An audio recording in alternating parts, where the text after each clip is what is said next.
So settling into our evening, Thursday evening with our meditation, finding some inner peace, calm and coolness in what has been otherwise a warm day.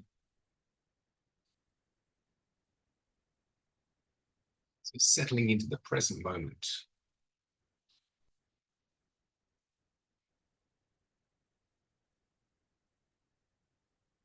Establishing our comfortable sitting position, aligning our body with some degree of symmetry, balance, poise, helping to enable some inner mindful presence. Preparing the body for meditation and also preparing the mind for meditation. Preparing for some calm, some clarity, some peace, some presence. So setting up the right causes and conditions bring about the right result. So the body sitting still, the eyes gently closed, bringing awareness within whilst also breathing out any stress, tension that might have been building in our body over this happening of the day, happening of the week. Breathing out any stress, tension, relaxing, releasing, letting go. Letting go of all those things that don't pertain to calm, clarity, peace, and presence. True nature of the mind is that fundamental calm, clarity, peace, and presence. So if we do let go of all abstractions, contractions, things that get in the way, that hinder or hold back the mind from its natural underlying peaceful state, what remains is that calm and peace.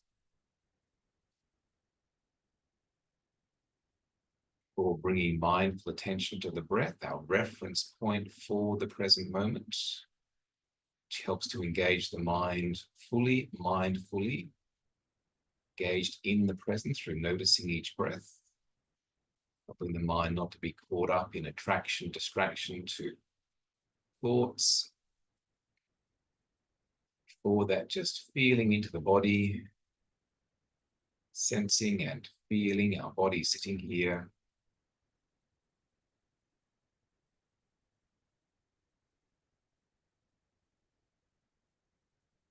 Grounded, settled, centered, present.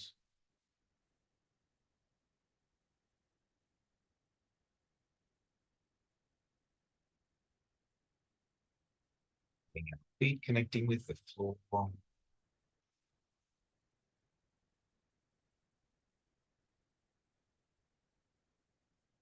Feeling our body connecting with the chair, cushion.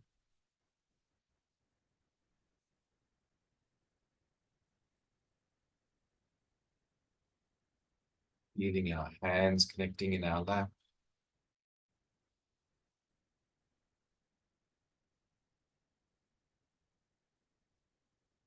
Feeling the air connecting with our face.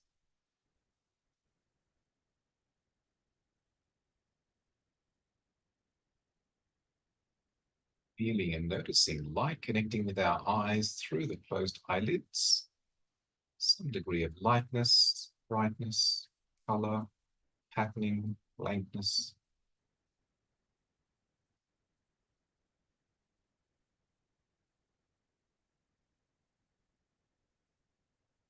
Disturbed or distracted by any background sounds that might occur.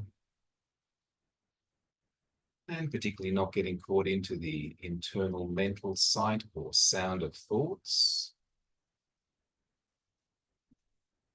Choosing to focus mindful attention in the present by noticing each ongoing breath. Feeling the breath at the nose nostril area. Now directing attention to that place of sensation, exerting some right effort to hold attention there,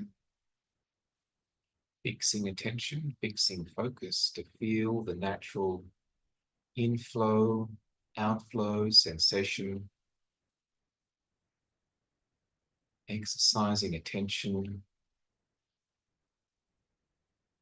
feeling each breath,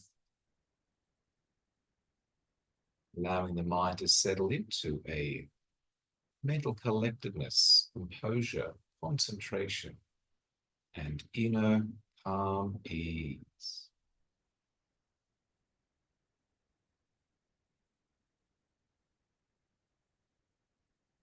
Feeling and knowing each breath in each present moment. Allow the inner calm ease to become apparent.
Please help yourself to some tea, coffee, biscuits.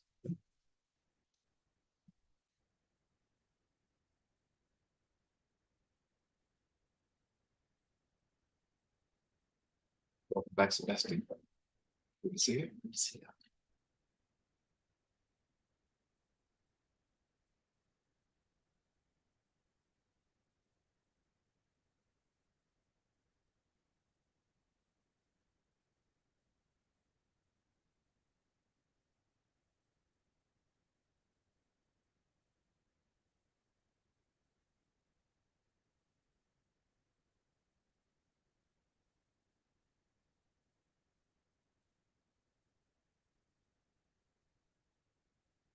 Just a reminder that we have the first meditation day retreat for the year coming up just in just over 2 weeks' time, Sunday, the 16th of February. First one for the year on the theme of meditations and reflections on beginnings and endings, which was the theme we were to have at the end of the year, December, but with the rain event, needed to cancel it. So now we're having it at the beginning of the year. It's all about beginnings and endings. So if you haven't already registered and do want to come, then send an email to register a place for that.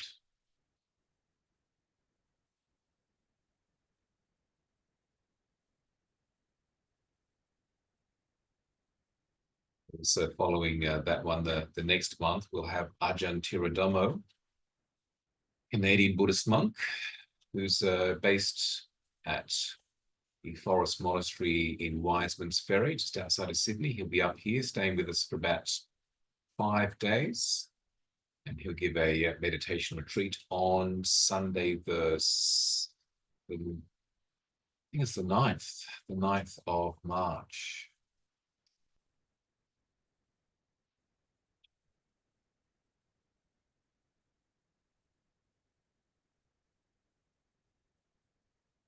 This is our third session back for the year. Session 3. First session, we looked at setting up the right intention, right focus, right engagement, even right view for the year, in terms of how we wanted to approach the year, and so what we wanted to make of our year, this year, 2025, and particularly with a particular theme. What is my theme for this year?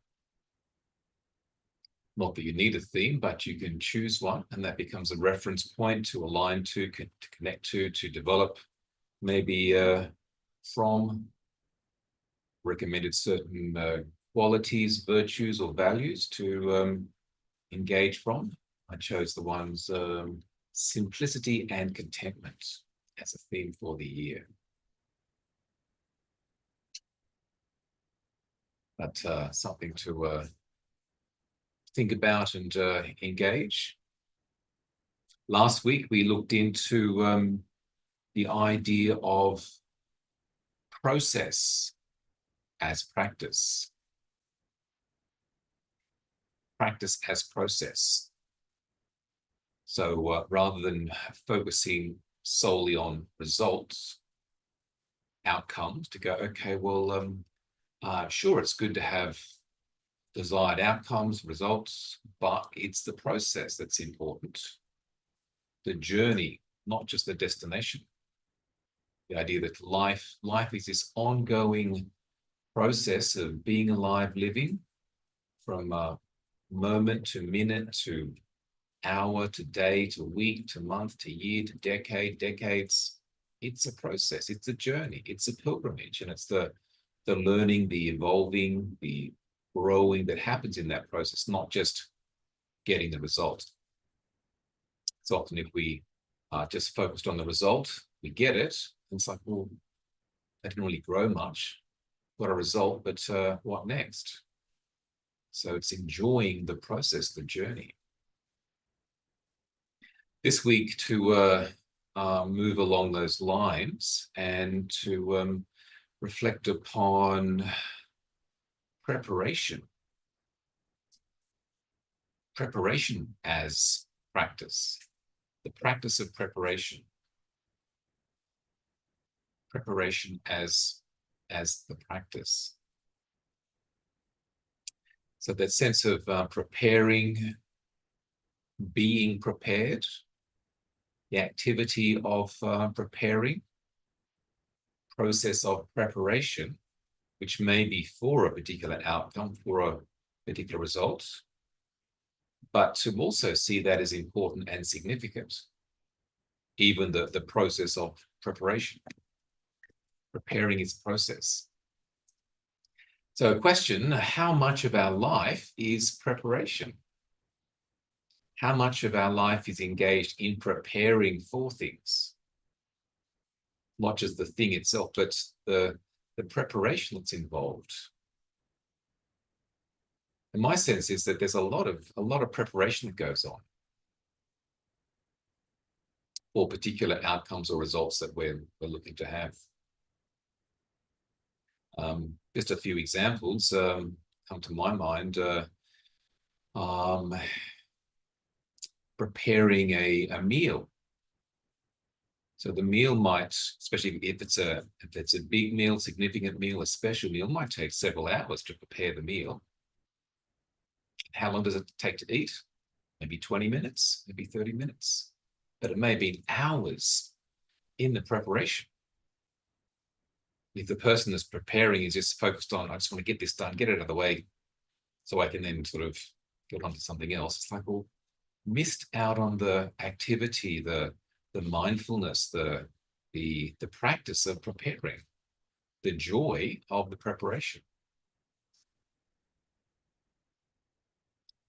I remember at school, in high school, particularly every year or so, the school would put on a drama production, a school play.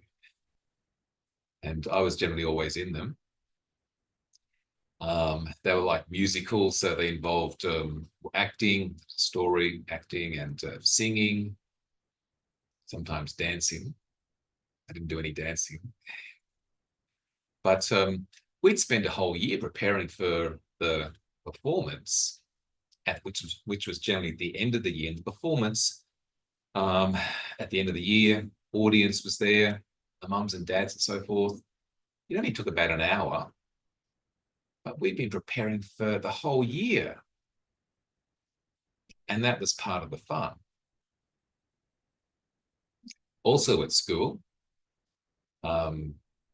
significant event at school for most students in New South Wales, it's called the HSC, High School Certificate, Year 12 exams, which take a number of hours to complete, maybe several exams over the context of the HSC, High School Certificate, and hours, but the child, the student, has spent 12 years preparing for that event, the high school exams, 12 years. And therefore it's about, again, like engaging the process and the preparation leading up to that result. How they have prepared will affect then the result.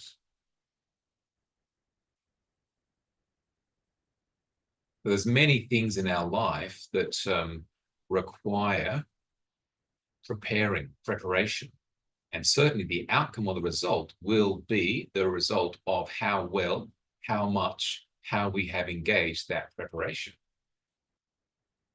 I think it's about reminding ourselves of that so that we slow down and see what is involved in properly preparing for the outcome that is desired, and making the preparation the practice.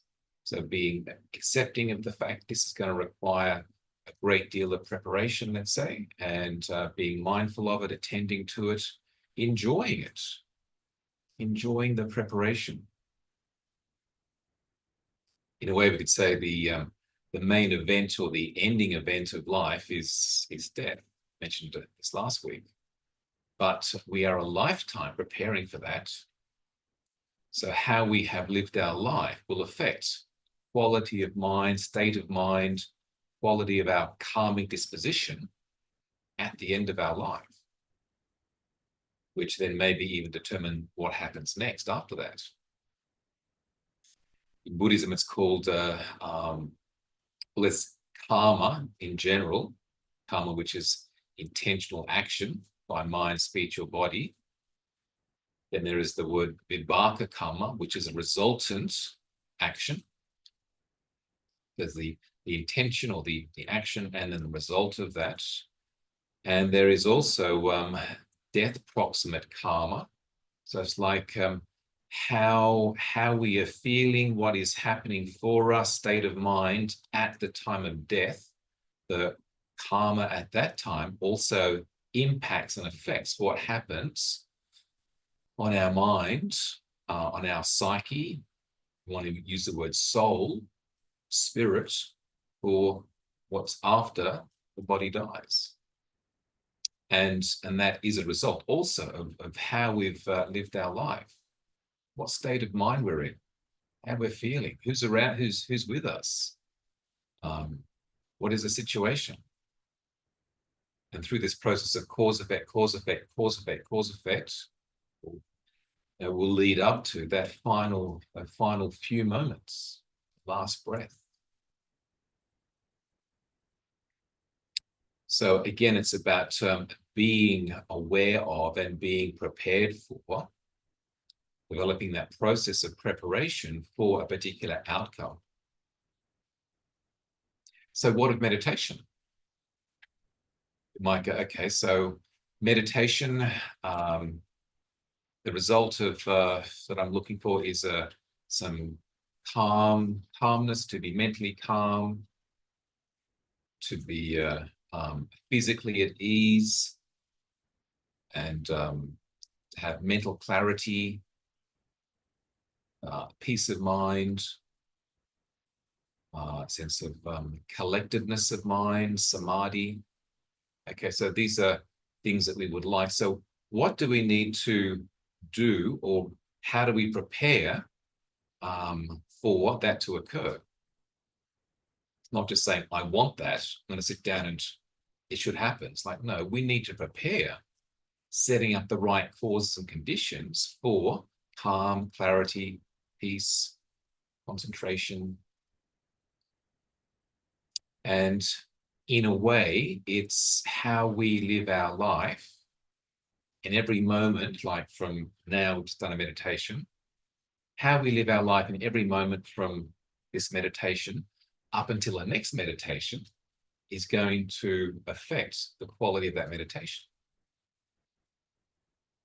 So the thoughts that we have, the mental states that we have, the emotions that we have, the feelings that we have, the things that we say, the things that we do, our actions will affect our state of mind and being up until the next meditation.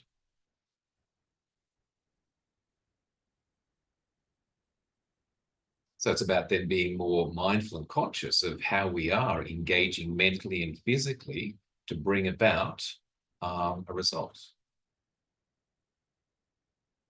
So the meditation that we had this evening is a result of every other meditation that we've done to some degree, and how we've lived our day.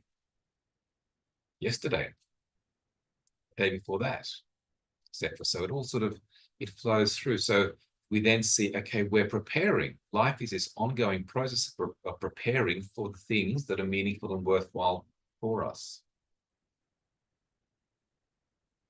What then of enlightenment? So possibility of enlightenment, liberation, seen as the highest psycho-spiritual goal for a human being, to realize full liberation, emancipation, freedom, full and final freedom, become fully realized, sainthood. So what do we need to do? How do we prepare for that?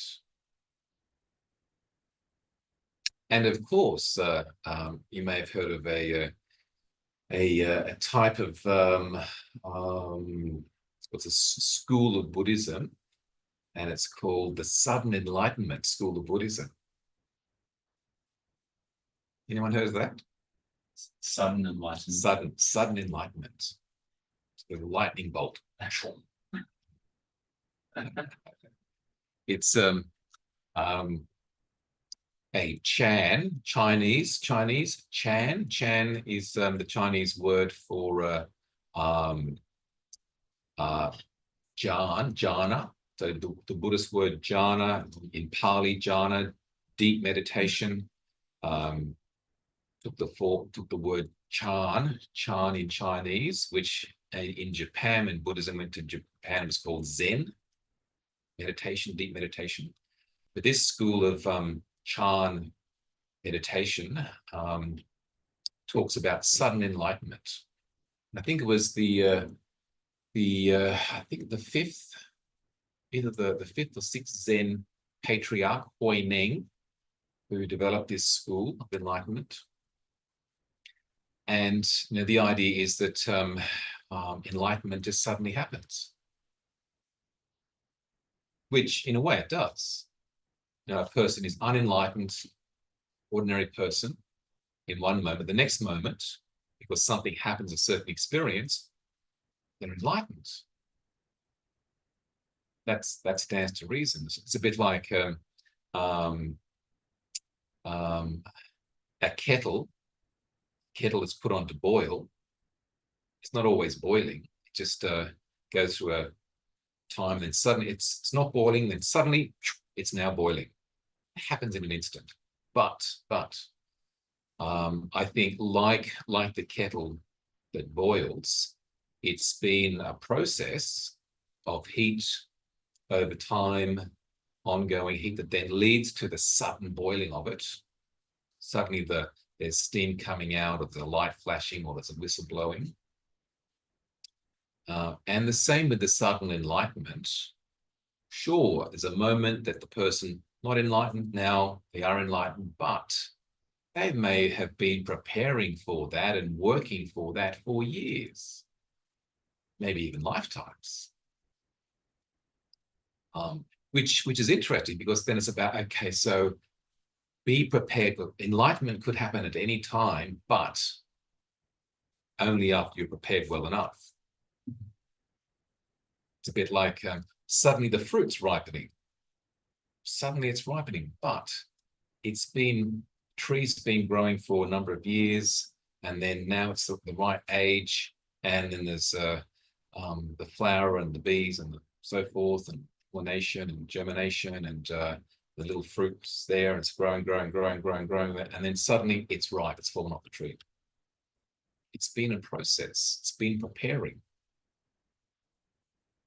So the Buddha said that for enlightenment, we need to prepare. And his teachings, which have now lasted for 2,500 years, amazing teachings that haven't gone out of fashion. They're still relevant, applicable, applicable, approachable, practicable now in the 21st century as they were when he gave these teachings between the 6th and 5th century BC. And basically comes down to three things.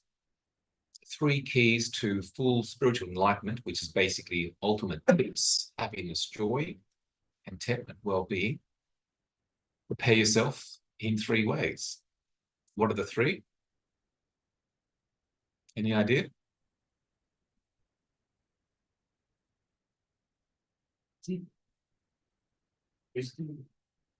Meditation. Exactly. So the 3 keys to preparation for the mind being liberated: Sila, Samadhi, Panya. So Sila being it's a Buddhist word for virtue, for morality, for living in a wholesome, healthy, non-harming way. So morality, virtue, sort of ethical behavior, which means the mind's free from regret, remorse, guilt, confusion, distress. So a sense of feeling at ease, so that not being in conflict, not creating enemies, sense of well-being. Mind is buoyant because one's living in a wholesome way, so that's morality. And then the samadhi, Buddhist word for meditation. So preparing the mind for enlightenment.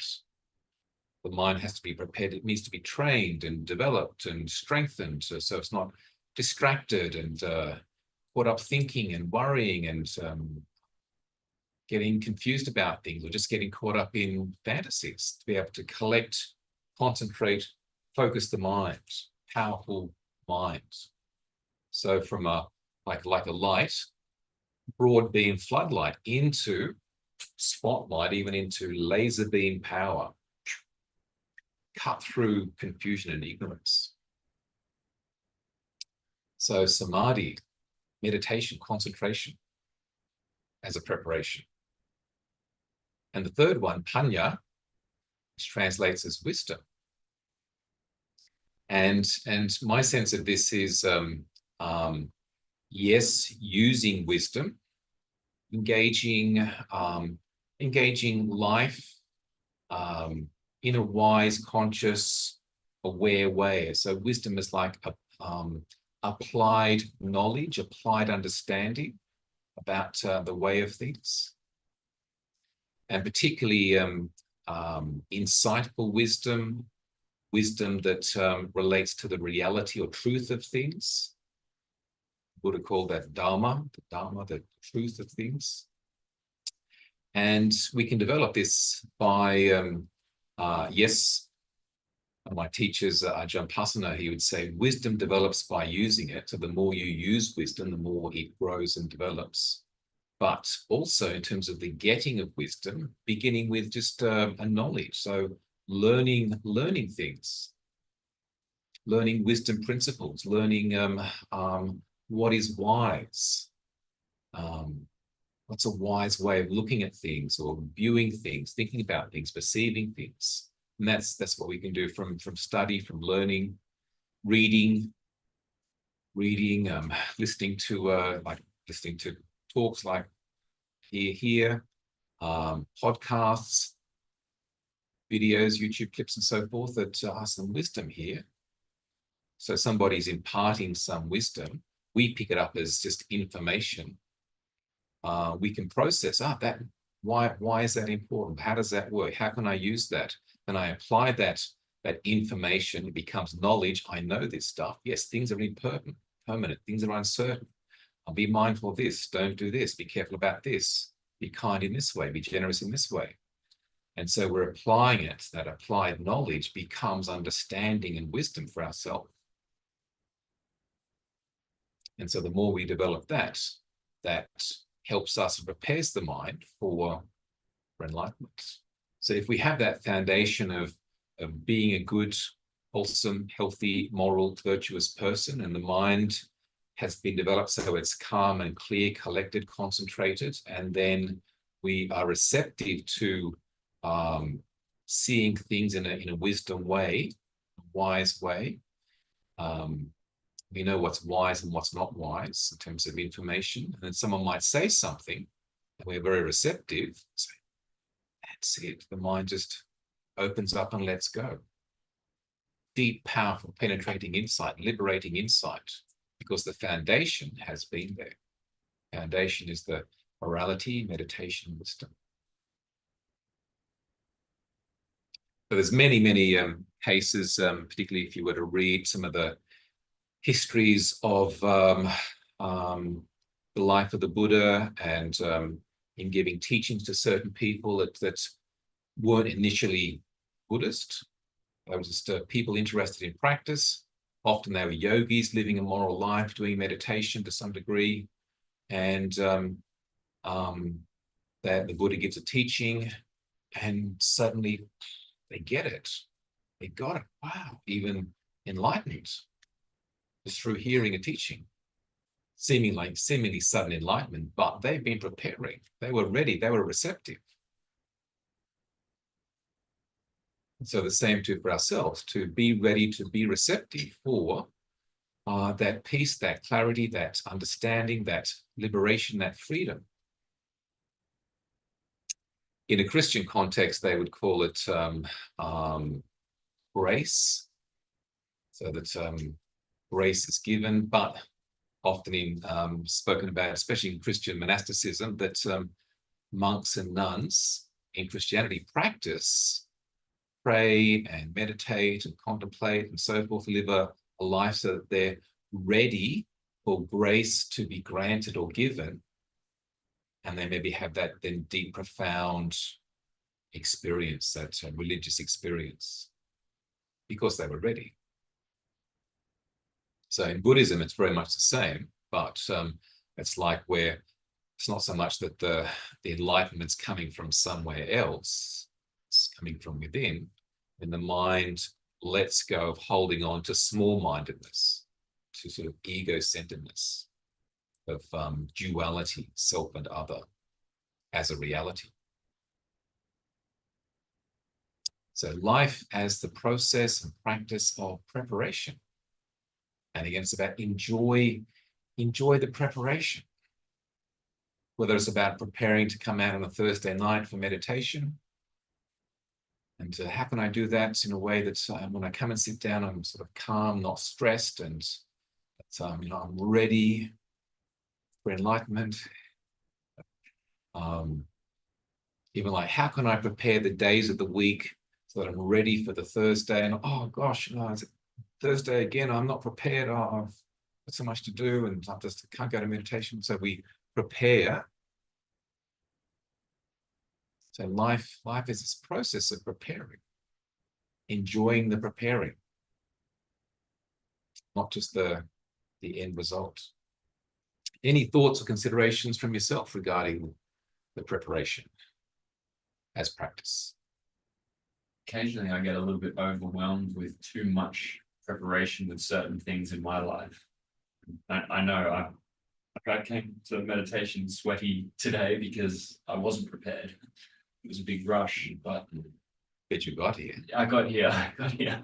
But there's, I think, a balance there that needs to be struck between preparedness and not being too involved in the stages up to the point. And maybe even don't prepare for too many things. Yeah, that's a good point. I guess for some people, they get over prepared and they get stressed.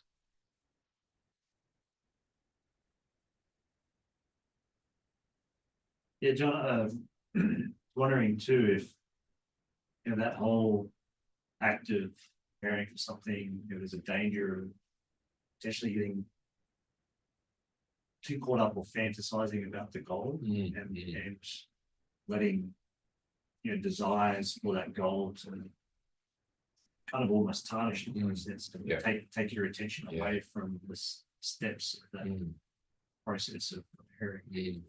So I guess that would be, I guess, to prepare wisely is to be focused on the steps of that process instead of getting caught up in what the ultimate goal is and knowing that the goal is there. But not jumping ahead. Even in that, to be prepared for the result not happening. Plan B. I guess I'm making it the goal almost secondary to the process. So it's like, okay, what am I really focused on? It's preparing for whatever the outcome will be, and it might be what I intended. It's like last Friday, which was the day after all the storms that we had here. I needed to go to Murwillumbah to do some things with my partner Hannah, and she said, "Oh, let's go to that cafe at Burringbar." And I thought, "Oh, I've got some clients in the afternoon. We can't be there too long." So we went there, and it wasn't open. And so we were, you know, looking forward to going to this cafe. We've been there before. They some nice coffee and there's an art gallery there as well. And they weren't open. There's a woman at the front saying, I'm just waiting to meet a friend here who's coming, but they're not open because they've got no power because of the storms. Okay. They probably put onto their website, we're not open today because we lost the power last night, but we didn't prepare for looking at the website. and also it was like, okay, well, let's enjoy the journey back. And so I just had a nice journey back. Was even though it's like, would have been nice to sit there and have a coffee, but let's not get disappointed. Just enjoy the journey back. That was fine as well. And that's using wisdom to make the most of what is. And it's even a little wise saying. It says, we prepare for, you know, hope for the best, prepare for the worst, plan the possible, or do the possible. Hope for the best, prepare for the worst, and do the possible. Do what's happening. And maybe even the more we, again, use morality, meditation, wisdom, and we're able to then see what's appropriate to prepare for, what's required in the preparation, enjoy the preparation. If it doesn't work out, then just let go. And there's wisdom, impermanence, uncertainty. Don't sort of personalize and get upset. It's what it is.